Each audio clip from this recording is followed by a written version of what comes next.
What's up mga Paps? Good evening. So andito tayo ngayon sa Bypass Road ng Anyana City o Anyana dito sa may Tansa Cavite mga Paps.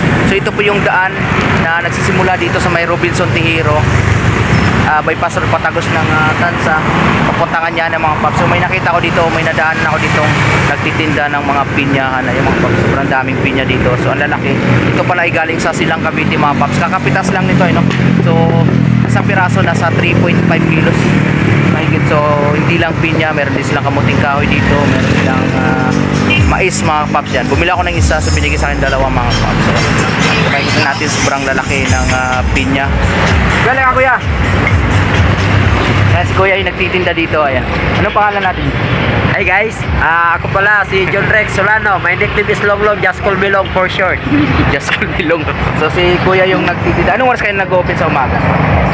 Maaga sir, mga alas 6. Alas 6 ng umaga mga Paps, open na yung tindahan nila dito. Sa may gilid na ng kalsada yan, kung makikita nyo, Bypass Road, papuntang Anyana.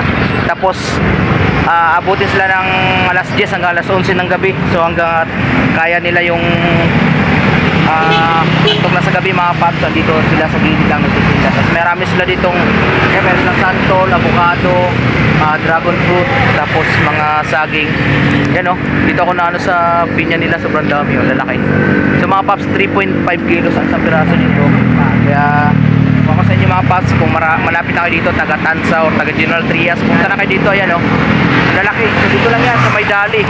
Kaya makita nyo yung dali, everyday grocery mga Paps, yung dali grocery store. Dito lang yan sa malapit. Yan, nakikita natin sobrang daming pinya. So 80 pesos or 90 pesos depende sa laki. Yan, nakikita nyo yan dito. Ayan, so laki. Kaya, shout out. Si ate yung nakatalikod. Ayan, te, anong pangalan mo te? Nika. Nika.